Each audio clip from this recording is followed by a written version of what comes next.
Cas numéro 2 d'organisation de ma boîte de nymphes journalière.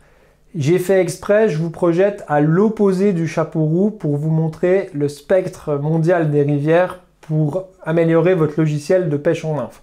Là, je suis en train de vous donner 10 ans de vadrouille au bord des rivières autour du monde pour que vous puissiez pomper mon logiciel de nymphes.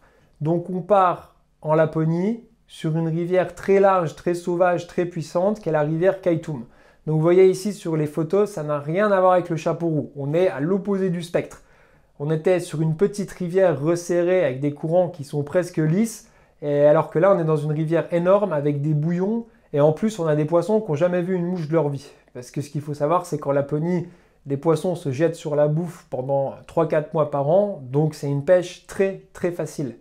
Donc là, à l'inverse, qu'est-ce que je vais enlever de ma gamme, sachant que c'est des poissons qui crèvent la dalle, qui sont hyper faciles, et que la seule chose, c'est la visibilité de la nymphe. J'enlève tout ce qui est discret et petit. Donc, toutes les pheasant-tail noires, ça dégage, ça sert à rien. C'est discret, c'est petit. Ça n'a aucun type d'importance sur Kaituma. Je dégage aussi toutes les plus petites céramiques. Bon, je garderai peut-être la CB3, on ne sait jamais s'il y a des bras, mais tout ce qui est petit et léger, ça dégage. Et les gamards, c'est même pas la peine. On ne donne pas de la confiture au cochon, vous n'allez pas pêcher avec une mouche haut de gamme, un gamard qui est super bien foutu sur la Kaituma, ça ne sert à rien. Votre ombre ou votre grosse truite, elle ira aussi bien sur une grosse céramique visible.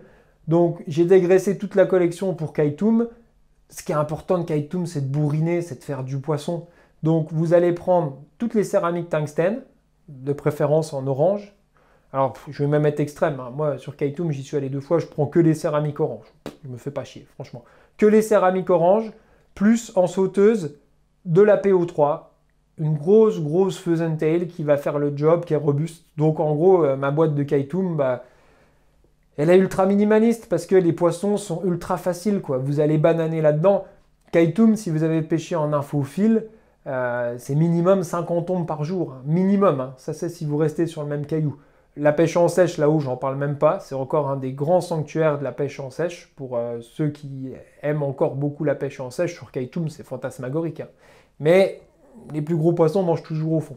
Donc, ma boîte de nymphes pour Kaituma, je vous la fais. C'est CO1, CO2, CO3, une PO3 en sauteuse.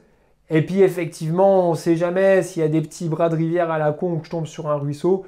Une petite CB3 en pointe, ça fera le job, ce sera pas trop lourd.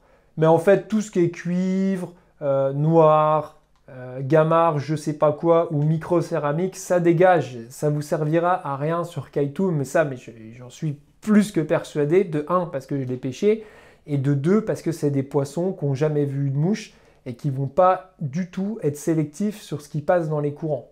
Donc en fait, ça fait une boîte toute orange, toute belle, toute clinquante.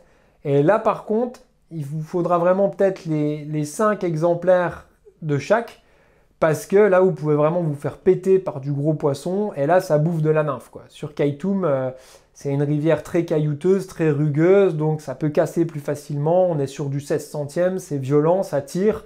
Donc là, il faut consommer un peu de nymphes, et il vous faut surtout des nymphes très solides, comme je vous propose, avec des céramiques qui sont vernies, et puis garantie indestructible. Si vous m'en cassez une sur Kaituma, moi, je vous la retourne. Mais je vous garantis, vous ne casserez pas de céramique, même avec des ondes de 52 ou des truites de 60 comme j'ai pu faire. Bon, moi j'ai presque cassé ma canne parce que j'ai accroché un saumon en nymphe sur Kaituma. Mais là, vous m'excuserez du peu, on est hors jeu, on va dire. Avec un saumon en infophile, c'est pas trop l'idée. Donc voilà un cas assez simple. Kaituma, avec des nymphes tout orange. Et n'hésitez pas à en prendre pas mal quand vous allez dans des pays bourrins comme ça, je pense à la Laponie, à la Norvège, à l'Islande dans une moindre mesure. Là, quand vous partez sur une journée dans le bush, il faut 4-5 exemplaires de chaque nymphe parce que ça déroule, quoi. Là, ça envoie du lourd, les poissons, et c'est souvent qu'on se fait péter. Et puis, c'est des rivières qui usent beaucoup votre pointe parce que ça bataille, ça prend du poisson toutes les 5 minutes, donc ça travaille. Donc effectivement, là, il faut bouffer un peu de nymphes. Mais dans tous les cas, même en bouffant ne serait-ce que 2 nymphes par modèle, ce sera déjà beaucoup. Votre petite boîte journalière sur Kaituma, elle fera le job avec une trentaine, une quarantaine de nymphes orange bien solides.